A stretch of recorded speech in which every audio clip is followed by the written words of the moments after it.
Blessed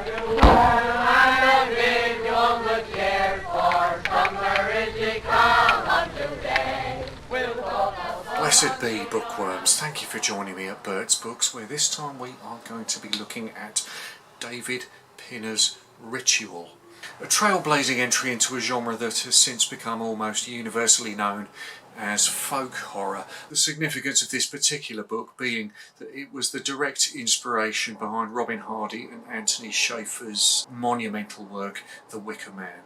Originally published in 1967, this was radar actor David Pinner's debut novel. A copy had been picked up by Anthony Shaffer, who was significantly charmed with it to have stumped up some cash for the film rights. However, on closer inspection, Ritual's storyline seemed rather resistant to the cinematic treatment, so Shaffer, together with his friend Robin Hardy, together they worked out an alternate treatment loosely inspired by this book's basic premise, a concept which eventually took shape as the Wicker Man film. Pinner's story is not set on a Scottish island, but rather in a remote part of the Cornish countryside. And much like The Wicker Man, centres around the plight of a young girl. This one isn't missing though. Young Diane Spark, as the opening pages make very clear, is already very much dead. Diane's broken body lies at the base of an old oak tree, the shattered branches above marking her rapid descent down. The adornment of the tree trunk by a selection of garlic flowers and a monkey's head would seem to indicate that Diane's demise has been of a ritualistic rather than an accidental nature. The only witness to this incident, Diane's friend Jilly Rowbottom, is fleeing in the direction of the village, accompanied only by a fluttering yellow butterfly, which is perhaps the physical transmutation of the recently departed Diane. Alerted to what's just happened, Diane's father, along with a village copper and a rather unwelcome press photographer known only as Smiler, all hurry to the scene. The local Bobby pronounces this to have been an accident and admonishes Smiler not to go publishing any photos. However, Smiler has noticed the presence of garlic flowers in Diane's hand. They've since been mysteriously removed from the tree trunk itself, and he clearly has other ideas. A copy of the local paper in which the image of this appears somehow reaches London, and the story gains a small amount of attention in the national press, and from there reaches the attention of one David Hanlin, who arrives by train and starts poking around, announcing himself to a wary village pastor as a researcher into pagan cult practices. That's not the entire truth, however. He's a dedicated wood whittler and also a copper, and one who happens to nurse an obsessive streak regarding that particular occult subject area. Hanlin shares a similar broomstick up the arse strand of Puritanism as the Wicker Man's Sergeant Howie, Oliver Cromwell, burned behind his eyes. However, the similarities rather end there. He's far more worldly and a lot less likeable than Edward Woodward's prim, virginal character, if you can imagine that. Hanlin really is a distasteful human being. Something of the split entrails of a rabbit with myxomatosis about him. Definitely unhealthy. Hanlin covers his eyes with dark glasses, less for the effect of anonymity, but more due to the extreme sensitivity of his curiously lilac pink eyes. Diane's mother, Mrs. Spark, is engaging a small group of fellow villagers, a similarly distasteful bunch, including Jilly Rowbottom's lizard-like father and the decidedly creepy retired actor and practicing necromancer Lawrence Creedy, in a séance of all things, in order to establish the true cause of her daughter's death. Meanwhile, Hanlin has ventured out into the woods. Here the village squire points him in the direction of a particular oak tree. Hanlin's instincts tell him that he's being pursued, however, and after a short game of cat and mouse, his hidden stalker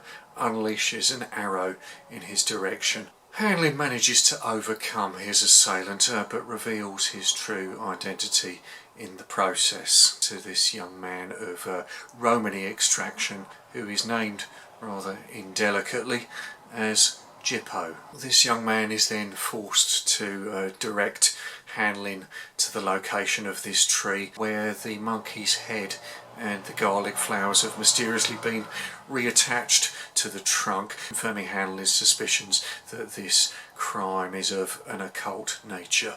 As they're exiting the woods, Hanlin and Jippo run into Diane's elder sister Anna, who is leading a small group of children on purportedly a nature hike. These kids are a bunch of nasty little ratbags who are led by a particularly vicious little shit who's known as Fat Billy. Jippo greets Anna with a display of sexual bravado and is rewarded with a knee to the knackers for his pains. He's really not having the best of days. As he writhes on the floor, Anna directs the kids home and proceeds to flirt rather openly with Hanlin, whose identity is then given away by the emasculated Jippo. While Hanlin is far from immune to Anna's obvious charms, he manages to rein himself in and negotiates some accommodation out of her, namely at her mother's cottage. This is his introduction to the various shifty grotesques who populate this village, including the aforementioned Creedy, Mr. and Mrs. Spark, and Squire Fenn, whose manor house Creedy has somehow usurped. Having unpacked, Hanlin continues his examination of these evasive villagers, in whom he's detected a kind of subconscious hysteria. He starts with a visit to the squire, an enthusiastic but discordant flautist who's living in reduced circumstances in a cottage beyond the woods. Creedy evidently having established some kind of financial hold over him. The squire is another sly, evasive character, dropping teasing hints as to the esoteric nature of his horticultural pastimes. Amongst other things, he happens to grow garlic flowers. He also informs the inspector that his presence is unwelcome in the village. Towards sunset, Anna is again leading the children on another of her mysterious hikes. This one is less botanical in nature and more instructional in the ways of a religion that predates Christianity. As dusk falls, two village bobbies are confronted by Hanlin, who wants to know what Anna has been up to out in the woods, an area in which these bobbies are reluctant to tread after nightfall. Hanlin braves it alone, but he's not immune to the fearful kind of ambience out there in the trees, in the dark. It's here we learn that he is somehow haunted by another child's murder deep in his past. It's something he seems to feel the need to atone for by tracking down Diane's killer. As he goes deeper into the wood, he perceives that a ritual dance is taking place ahead of him, accompanied by the tones of the squire's flute. As he rushes to interrupt, the participants dissolve into the woods, with the exception of Jilly Rowbottom, who offers to demonstrate to Hanlin just exactly what did happen to Diane, and then proceeds to climb a tree and throw herself down into the winded Hanlin's arms. He barely breaks her fall. She refuses, however, to reveal just exactly what they were up to out there with Anna, and you get the distinct feeling that she's toying with the inspector. Meanwhile, back at the village, the inspector's presence is being discussed. A Midsummer Eve is the following night, and the consensus is that Hanlin needs to have been dealt with by then. Heading back to his lodgings, Hanlin is then disturbed by the appearance of Jippo at Anna's window ledge. Having recovered from his recently bruised knackers, he's now petitioning the village's resident sensualist for some instant gratification. However, Anna is having none of it. "I don't feel like it, and even if I did, you smell of bad toadstools." I'm saving that one up for the insult bank. She proceeds to kick the ladder away from the wall to add to Jippo's collection of bruises. That dealt with, Anna then engages in a session of through-the-wall prick-teasing in a scene that is more or less a replication of that of Willow's dance in The Wicker Man, though having said that, I don't think Sergeant Howie goes quite as far as licking the wallpaper as Hanlin does. Up early the following day, Hanlin is off to the manor house, where he's invited into breakfast by the creepy Mr. Creedy. This upstart lord of the manor reveals himself to have a pronounced interest in amateur mind reading, along with witchcraft, and to regularly engage in games with the village children. A photo book from the last year's midsummer event showing disturbing images of Diane Spark made up as if dead, a trickle of blood replicated with raspberry jam. The inspector has a bad feeling about Creedy and lets him know it. No kidding. Fat Billy's gang show up for whatever games that Creedy has in mind, and Billy immediately engages in antagonising the inspector. However, in doing so, he inadvertently reveals the contents of his pockets, which include a doll with Diane's name scratched onto it, skewered by a hat pin. The kid immediately dissolves into hysterics, blubbering that they all hated Diane and that her mother is a witch. Billy's tears provoke a feeding frenzy amongst the other kids, and the bully suddenly becomes the quarry.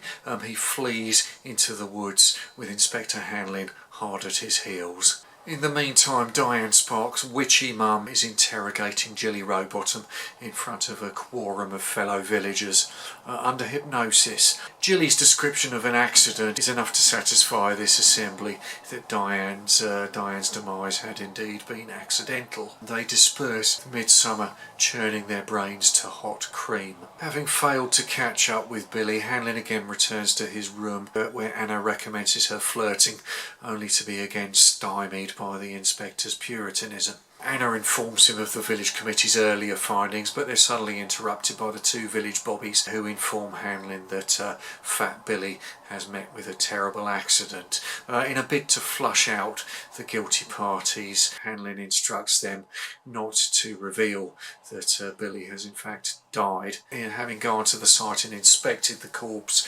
Hanlin realises Billy has had a hat pin thrust into his brain through his ear. Convinced now that he's on to something and that he should be able to wrap this one up by the time the village's Midsummer's Eve proceedings are underway, Hanlin puts in a call to his boss in London, an apoplectic gov of the traditional type, with a rather curious manner of speech about him. I'm not sure if this is Pinner trying to avoid actual swearing in his book. The gov is evidently very weary of Hanlin's obsession with occult-related crimes. Hanlin is requesting backup, but that isn't likely to arrive until well into the following day. Heading back into the village, he's confronted by Anna, who is yelling hysterically that both her sister and Billy have been murdered in the same fashion. The village pastor attempts to lead her away, while Hanlin briefly entertains the thought that seduction might be his best method of getting the truth. We're afforded a view here of Hanlin as a barely repressed sex maniac himself. Just as he's contemplating the flaccid state of his own middle-aged body, a note is pushed under his door. It's from Lawrence Creedy. It's an invitation to occult delights at 11 p.m. that night. Hanlin opts to keep this appointment and heads over to the manor house for the appointed hour, where the ritualistic heathen pageant begins to unfold. So, having been enticed into this position, Hanlin finds himself face to face with the depths of these villagers' degeneracy and his own significance within their mysterious schemes. The inspector might have imagined himself to have been in charge of this situation and to have been on the verge of cornering his quarry, but the reality that he's confronted with at this deranged ceremony is a very different matter. Now, you might imagine this novel's conclusion to mirror the incendiary set piece that tops off the Wicker Man. However, that's that's not necessarily the case. As Anton LaVey once ominously pointed out, there's more than one way to sacrifice an individual, and it's not always the most obvious method. You'll recognise a lot of themes and elements that went on to be incorporated into the Wicker Man, but the final result was a long way from being a straight transfer. The two diverge in a number of ways, though clearly the same strand of DNA snakes through both stories. While the Wicker Man itself was not only the victim of film industry mishandling, once it had eventually established its audience and its reputation, its legacy was then sullied by a thoroughly ill-judged remake. However, this Finders Keepers reissue, complete with a foreword by St Etienne's Bob Stanley, has finally given readers a wonderful opportunity to trace back the origins of this unsettling tale of what might lie beneath the surface in the sleepy backwaters of rural Britain. Pinner's prose is intoxicating to the point of sickliness. I'm not saying that as a bad thing, it's absolutely appropriate to the subject matter in hand. His writing is loaded with the fecundity of the countryside in high summer, with the implications of decay and corruption that must follow that. An aroma of decayed mushrooms and the sting of last year's icicles creep from the shadow. It's always like this when the night is excited, and in summer the night is always excited. The savage qualities of nature breathe within this book's pages.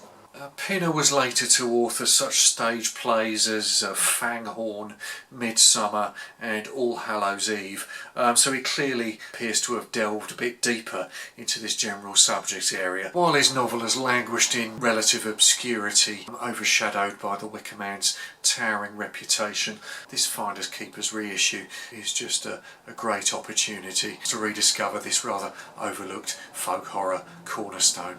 We'll